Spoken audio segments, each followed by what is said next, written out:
দেশ প্রবাসী, আহা কি পরিমাণ মায়া লাগে। 12 ঘন্টা ডিউটি করে আবার আরো 6 ঘন্টা আরেকখানে আরেক কোম্পানির স্যার কি করে 18 ঘন্টা, কেউ কেউ আর থাকে 6 ঘন্টা। এই 6 ঘন্টার মধ্যে বিশ্রাম কখন? নিজের জামাগুলা নিজে ধোয়, নিজের রান্নাটা নিজে করে।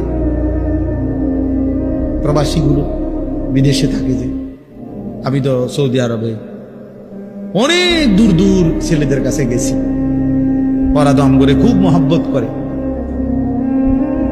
তাইলে এই নিজের রান্না নিজের, কত ছেলে যে বিশ্বাস করো ভাইয়া কি পরিমাণ কান্দে, আল্লাহর কসম। এটা যদি আমি দেখাইতে পারি, এখান থেকে এটা বিদেশ অনেক কষ্ট। এই কথাটা কইলে তুই বুঝদা না ভাইয়া, অনেক কষ্ট। এটা কইলে তুই বুঝদা না, এটা কইতে তো 1 মিনিট লাগছে, আর অনেক কষ্ট। তো বাস্তবতা হলো তার চাইতে অনেক বেশি কষ্ট। এই প্রখর রৌদ্রে, এই তীব্র রৌদ্রে, বিশেষ করে 12 ঘন্টা ডিউটি করে আসার পরে যখন একটা ছেলে বা একটা যুবক, তার একজন আপনজন কেউ নাই, আইসা নিজের 1 গ্লাস পানিটাও নিজে নিতে হয়, তো মনটারে হাহাকার লাগে যে আর কেউ তো নাই। অথচ 28 বছর বিদেশ করতেছে।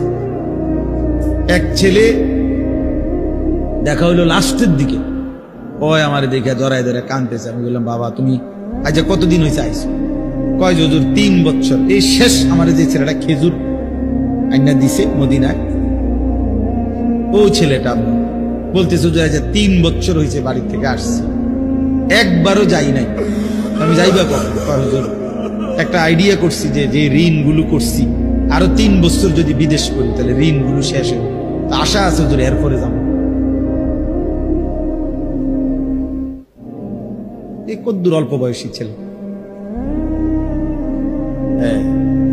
ভাইয়া এই জন্য সে যাইয়া হয়তো অনেক দুঃখের কথা বলে না বাড়িতে, যে মা কানবো, বাপে কানবে, বা বউ বাচ্চারা কানবো। এই জন্য অনেকে অনেক নিজের দুঃখের কথা বলে না, কষ্টের কথা নিজেই হজম করে পড়ে থাকে। কিন্তু তীব্র কষ্ট কইরা বুকটা মাটিত লাইগা যায়, এরপরে 2টা টাকা জমাইয়া এরপরে বাড়িতে টাকা পাঠায়, না খাইয়া না দেয়।